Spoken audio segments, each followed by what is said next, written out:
So guys, we all know of this family whose 7 children were kidnapped together with their father.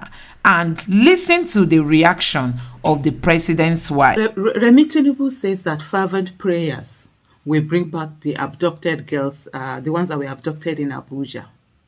That's so insensitive. That's so callous. That's so heartless. How do you say that to people? How do you say that to parents who have watched their children being killed by terrorists because they didn't pay ransom? And you come to tell the nation that fervent prayers is what will bring them back. If it was Remi Tinubu's daughters that were taken away, is prayers all she would be doing? Wouldn't they have set the machinery of the state to do everything possible to ensure that they are rescued back alive? So all of a sudden, Remi Tinubu is telling us about prayers.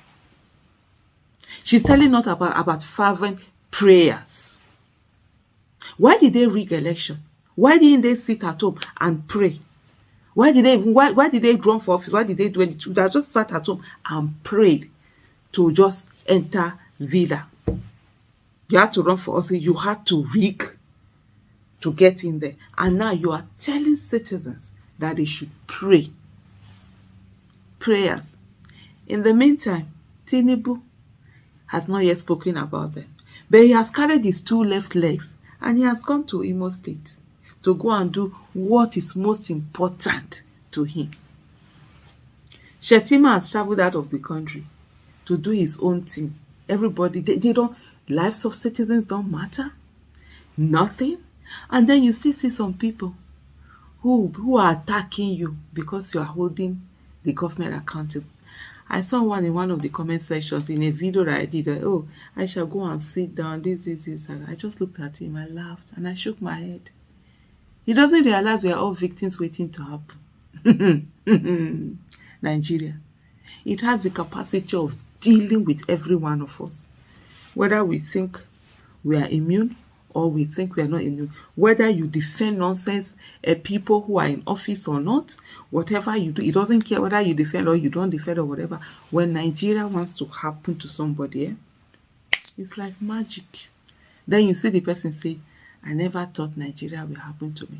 Because selfishly, you thought when it was happening to other people that you were a prayer warrior that knew how to pray, that had the patent to prayer, and God answer your own prayer. These other people that they kidnap their own children, that they are killing their own children, that they don't know how to pray. That's what I'm telling people, that is fervent prayers will bring back the abducted girls. Really? Really?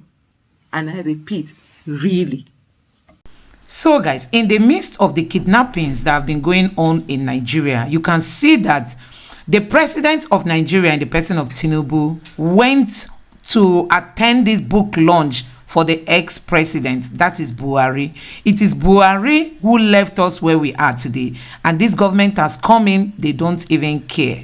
So we all know the latest strategy of the bandits. You know, they've increased their ransom for a particular family from 60 million to 700 million naira after they discovered that many Nigerians were willing to donate on a GoFundMe account. So they were very smart to have increased the amount they were requesting. Their initial request was 60 million, but later they changed it to 100 million. And from 100 million, they are currently demanding, you know, a payment of 700 million naira. Nigerians, you can see what is happening. So, and we all know that the wife to the president of Nigeria said only fervent prayers can bring back these girls. Kidnappers who abducted 10 people from Sagwari Estate Layout at Dutse in Buhari Area Council of the Federal Capital Territory, FCT, on January 7, 2024, have killed 2 more of the abductees. However, the Inspector General of Police, Kayode Egbetokun, said the police already initiated a comprehensive plan of action to rescue the victims. He said the force at headquarters was diligently coordinating efforts to address this and prevent any further occurrence, as all hands were on deck to rescue the victims. It was gathered that after killing some of the kidnapped victims, the bandits increased their demand from the initial 60 million naira per person to 100 million naira, and now totaling 700 million naira. Residents said the victims were allegedly killed over the delay in raising the ransom demanded by the kidnappers. The fate of the remaining 5 abducted daughters of the Al-Qadria family is still hanging in the balance following their kidnapping in the nation's capital, Abuja. The families say they are yet to have any interaction with the abductors in the last 24 hours. Arise correspondent Ferdinand Duoha spoke with some family members. This is the home of the Al-Qadria family in Zuma town of Buari Area Council, where the father and 6 of his children were abducted by bandits on the 2nd of January. Although Mr. Mansour was subsequently released, it was for the purpose of going to generate a ransom of 60 million naira. Sadly, while still trying to put together the ransom, on the 13th of January, the family received a call to come identify one of 4 corpses dumped on the outskirts of the FCT. Sadly, this turned out to be his second daughter, Nabiha, a 400-level biological science student at the Ahmadu Bello University Zaria. News of Nabiha's death has spawned several reactions, including a crowdfunding to raise the questioned 60 million naira ransom for the release of her other sisters. While Nabiha has been buried, the situation has become complicated as the bandits are now exploiting the sympathy of Nigerians to request a higher ransom of 100 million naira. Although the family members confirm that they have received financial assistance from Nigerians, they say they have not heard from the bandits in the last 24 hours. The family is also pleading with the bandits to accept what has been generated and show mercy. Investigations also reveal that Nabiha and her family were adopted by the same gang of bandits who struck Sagwari Layout Estate, also in Buari Area Council, but more than 10 kilometers apart, on the 7th of January.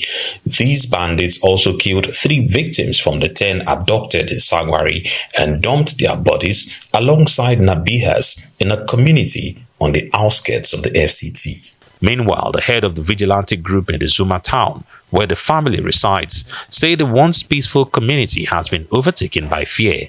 The mood of the community is that of fear, because what happened is what one never expected. As long as I can remember, we've not had any issue or security challenge here. The community is also asking for the intervention of the federal government so as to develop the ungoverned large swaths of land and ensure it is not a hideout for thieves. There are some farms that have been abandoned. You can't go there to harvest. Those who have yams to harvest have decided not to because of the fear. You may be in the farm and then the next thing you will hear somebody greeting you with a strange language, and before you know, you are taken away.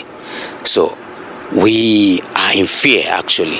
These mountains you see that we once enjoyed have become so terrible for us now.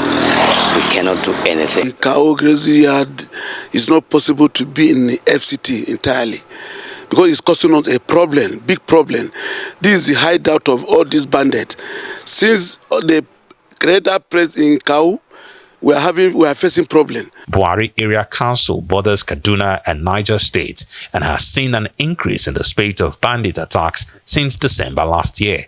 The council chairman is calling for synergy between the governors of the 2 states and the FCT minister to end the violence. The attack we are talking about between Niger, Kaduna, FCT and Nasarawa, the governors must come together with the FCT minister to sit up. If not, these people, all they are trying to do, if you look at what they are doing, their strategy, where they are aiming is Federal Capital Territory, which is the eye of Nigeria. And if we shall allow these people, they will disgrace us. They will come into Federal Capital Territory itself as they are coming gradually. There are villages around Kaduna side, even in my area. Many people don't longer sleep in their village because they are terrorizing them.